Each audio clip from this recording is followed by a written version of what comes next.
Hello friends, Heidi here from Rain Country. God is good all the time, and I'm here for another Monday this and that video where I talk about all kinds of different topics, give you updates of things going on or whatever else I feel like talking about. So let's get to the topics of today, starting off with the homemade chicken scratch, chicken feed. So I've been making my own chicken scratch for quite some time. So that's just something that I'll typically just throw out in the morning when they're coming out. And I did a video on it 2-3 years ago, which I'll link to in the description box down below. But what I'm trying to do right now is sort of, even though I'm pretty happy with the chicken feed that we get in town, it's grown and made here in Washington State. It's a family-owned business. Kanixu, I think, is the name of the brand. I'll put a picture of it here. I don't know if it's available anywhere else, but I really like it because of the fact that it's a really good price for organic and non-GMO. Better price than Scratch and Peck and other brands that I've seen. However, I'm still trying to just kind of work towards developing my own feed using a lot of things that I get from Azure Standard. And what you'll see right here is one of the things that I bought from Azure Standard was, because it was a really good price, was some organic non-GMO field peas.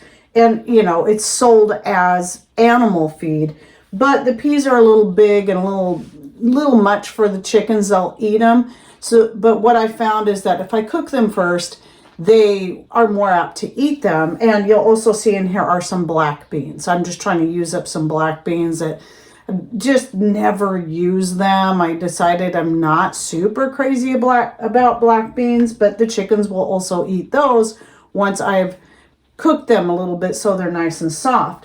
But what I'm doing here now, I'm going to start experimenting, is doing more fermenting some of their feed for them. And this is mostly, of course, just to add some more protein to their diet. So this is something I might toss out a little bit to all of them, maybe once a day. So I've started fermenting a quart jar here. If they like this, then I'll start doing bigger batches at a time. Once I'm out of the black beans, I probably won't buy any more of those for them. But the field peas are a really great price, and so if I at least do that with those, that way they can get some good healthy probiotics at least once a day, and that would be in addition to the feed that I'm currently giving them and developing. So I wanted to share with you also some of the things that I add to, even though I've got a lot of it in that video, there's some things that have changed a little bit because of the fact that I do more and more of my shopping like this from Azure Standard. And it was more recently, like in the past year, that I found that Azure Standard sells grains that are specifically just for animal feed. So grains that haven't really been sorted, might have a lot of debris. That stuff gets sold. It's still organic and non-GMO, but it gets sold for a much lower price than what you would buy for grinding to make your own bread. And these are whole grains, so that includes barley. They also have oat groats but I found that my chickens won't eat those, so I don't buy those anymore. I mean, they might in a pinch. You know, we did finally work through some, but not crazy about the oat groats. I do give them rolled oats. They love the rolled oats. Maybe that's why they don't like the groats, because they've been getting the rolled oats for so long that they just like those better and they're kind of spoiled. I also like to mix in some split peas, little more spendy than some of the other things, but that's a good way for me to add protein. And I find that when my hens are laying, they are more apt to eat the split peas, and split peas are going to be cheaper than some of your other organic non-GMO lentils. And so I'm sticking with those, the green split peas. I also add black oil sunflower seeds. Now those I typically will get from Costco when it's available, because they have the best price on, I think it's a 50-pound bag or at least a 40-pound bag. And they, of course, love those. And then I also mix their eggshells back into that scratch. So as I said, I'm trying to develop it more, to add more protein into it, to make it better for it being a regular feed for my chickens, so I don't have to depend so much on having to go all the way into town to pick up the feed in there. Plus the bugs and whatever that they get out of the garden areas. and any of the produce I let them have, either straight from the garden or just some kitchen scraps. And I'll also throw, like if we got, bits of meat, maybe scramble up a few eggs and throw them out there to them. They love all that stuff. Something else I like to give them is when I'm doing those vinegars that are more apt to create their own scobies, which is most likely going to be the peach, apple, pear, those kind. I will throw the scobies because I don't use them for anything else. I throw those to the chickens. They really like those scobies, and that's very, very healthy for them. Very good for their gut health. And when I think of it, add some vinegar, homemade vinegar that is, to their water. And in that case, I'll often make up an oregano garlic vinegar from the excess out of my garden, and that just adds even more to their diet because they're getting the benefits of the oregano and the garlic in that vinegar that's going in their water, and that's very healthy for them. Another thing that I like to do is mix a lot of my organic homegrown herbs that I know are very good for them, that I've dehydrated up because they're more apt to eat it that way, because some things they won't eat fresh, but they'll eat them if it's dry and mixed in with their food. So that would be things like oregano, lemon balm, nettle for sure, because it's just high in so many nutrients, dandelion leaves, and so much more. In fact, I did a video a year or so ago on best herbs for chickens or something like that, and I'll link to that in the description box down below. So yeah, I just mix that right in with their feed. So yeah, that's what I'm doing right now, and I just wanted to share that with you. And I also wanted to share with you that several years back, Stacy did a video on making your homemade chicken feed, where she breaks it all down, how you can do the math and figure out the percentage of protein that is going into that feed according to what you're adding. Now, some other things you can consider adding are like flaxseed. Flaxseed is super good for chickens. It is definitely going to be more expensive, especially if you're going with the organic. I'm still kind of weighing that one out. I might consider buying a 55-pound bag or 50-pound bag, whichever one I can get. They have both sizes of the organic flaxseed, and maybe just add a little bit of that in there because it is very healthy for them. But at any rate, I'm kind of anxious to see how well the fermented beans and peas are going to go over with the chickens. I'm hoping they'll like them even better this way. And with that said, I wanted to give you an update because this last week I had a video come out about chickens. Now that video itself, just like with most of the videos you see that publish from Tuesday through Friday, those were all shot at least a good 6 weeks prior. So that video, my chickens are all right about at that teenage age right now. And it is quite clear that I have 6 roosters and 4 hens. So at the time when I shot that video, I didn't know yet, but it is pretty clear that 6 of them are roosters. So again, I have more roosters than hens, as always seems to happen, but at least I have 4 hens. Pretty happy with that. And I do have a home for at least one of those roosters to go to. And yes, the other 5 will definitely have to go to freezer camp. That's just the way it is, but at least I know exactly what I've been feeding them. I know they've had a happy, healthy life for as long as they've been alive, which has been, they're over 2 months old right now. And then I wanted to give another update on the honeysuckle bread. So my recent batch. Now, first, before I say that, I will be having a standalone video on the bread making using the fermentation starters. And I keep switching it up and trying different things. But that video I did shoot, it's ready to publish in about another 5 weeks. And so that will be very helpful for those who want to learn how I am now using my fermentation starter to make bread. And for the past month, I think it has been now, I've been using only my fermentation starter for making a regular yeast bread. No dry yeast at all. And it's not exactly sourdough, though it's very similar. I just start a new starter every time I make a batch of bread. So this one, I got a yellow cap on it, so that helps me remember. This is using the dandelion starter. And so either later today or tomorrow, I'll be making some bread, probably tomorrow. So I'll definitely be feeding that today. And then tomorrow I'll make some bread. So when I start the bread, I just start another batch. But I want to show you this clip of my most recent batch, which was the honeysuckle bread. I'm working on adding in my whole grains now because I was using the white, just the unbleached organic white flour I get from Azure Standard. And now starting to add in the whole grains that I'd like to use, which is a blend of hard white wheat and barley that I get from Azure Standard. And then I mill it up myself. And so in that batch, I did about a quarter of it of the whole grain flour, along with the organic unbleached white flour, plus the addition of seeds. And by the way, in that video, when it does come out, I actually use, it was chia, black seed, and flax seed that I added to it. I said poppy seed and not black seed, but those are the three I'm using currently. But sometimes I do switch it up and change it. Maybe I'll use all 4 of those. Maybe I'll just use 1.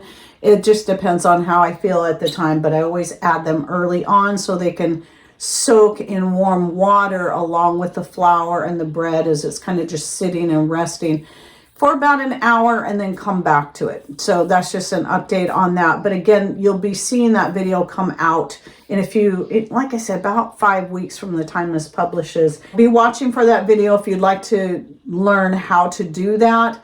And it's just a way that you can get somewhere that it's something that's kind of more between your regular dry yeast bread and a sourdough, but you're not having to depend on either your sourdough starter or your dry yeast. You can just basically create a new starter every time you want to make bread. You just got to start it a few days in advance. And then I just use it all up and then get another one going so I can keep experimenting with different starters each time and different ways of doing it each time. So, and then another update I wanted to give is I finally, it took a month. I had some mead that I had bottled up several years back, and I was like, well, this will be the perfect one to use for trying to turn it to vinegar. Now, my assumption until trying this was that it was only going to take 2 weeks of taking the mead or wine and pouring it into a jar with just a cloth cover over it so it could get that oxygen exposure to turn to vinegar. Well, it took a month. I was quite surprised that it took that much longer, which is interesting because it only takes a month from the time you start vinegar to the time it's done. Typically, sometimes it can take a little bit longer, sometimes it can take a little less, but the common time frame is 30 days. But for this, so I figured since usually when you're making vinegar, it hits that alcohol point right at about the 2-week mark, which is when then the bubbling starts to slow down and then it starts to turn to acetic acid. So I figured, okay, put a cloth over it. In 2 weeks, it should be vinegar. Nope, it wasn't like that. It took a whole month, maybe a little bit better, but it is finally vinegar. So I wanted to update you on that.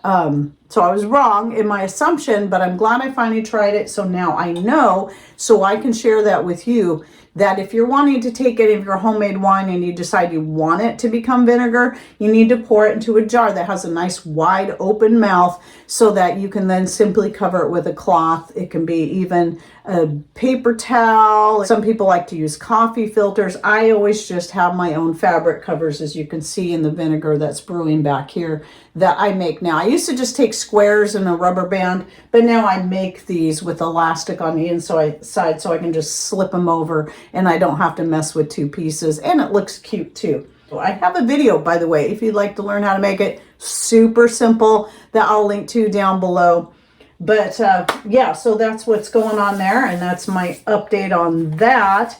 The next thing is the Azure Standard peanut butter. So I finally tried that. If you were watching one of my more recent live shows, I know I didn't do one all this last week because I've been giving my vocal cords a rest, and I may just, by the way, be dropping back to only doing them on Sundays, and that's still going to be tentative for maybe a little while because of the new grandbaby coming along. But anyway, I finally ordered up some of the Azure Standard peanut butter to try it out. I'm very happy with it. Just know that, like a lot of your more natural peanut butters is going to be more runny. The crunchy is better for if you want to make it into a peanut butter and jam sandwich because of it's crunchy. It's got a lot of a lot of peanut pieces in it. It naturally makes it thicker, so it makes a better sandwich. But I'm not one that eats a lot of peanut butter and jam sandwiches. I prefer to use peanut butter, especially if it's more runny like this. I don't know if you can see that, but it is perfect for doing anything else with, especially using it in ice cream. This peanut butter with some homemade chocolate syrup on ice cream, excellent, love it. So the other cool thing about this is that these jars are actually canning jars, and they're the Azure Standard brand canning jars. So when you take the label off, you'll find their little picture here of the mountain. I realized that when I ordered some pickles from them, that was their own brand. So if you order anything from Azure Standard that comes in a glass jar, which is one of the other things I really like about this peanut butter, is instead of paying that much or more for the same size in a plastic container, this is in glass, and they are actually canning jars. So that's just very cool. Very, very happy with that. And if you're interested in looking into Azure Standard, I'm always doing updates on that, but my link is always in the description box down below. It's simply a referral link. So if you order $100 or more and it's your first time order, I think, then, you know, that I get $25 towards my next order, which is pretty cool. And so I appreciate anyone who does that. And then I wanted to share with you that this is my first year putting up some self-heal, also known as Heal All. And I've been finding more of it growing wild in my garden, especially now that I know I'm very familiar with it now. So I know it when I see it. And this doesn't look like very much. It's, you know, just like anything dehydrated. It's more than it appears to be. But it is just all starting to get to that point where it's getting big enough for me to be able to harvest and dehydrate. So I'm hoping to get a full jar here. And I might actually make a tincture out of it this year. So I have a video I did on this, I think last year, that I will link to in the description box if you'd like to learn more about it. But it's another one of those wild weeds that you can find growing. I don't know what all climates it likes to grow in, but it definitely grows well here.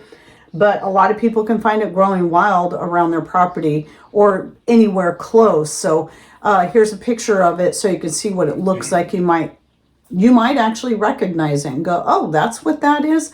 But yeah, it's got a whole lot of benefits. So please go check out that video if you'd like to learn more about it.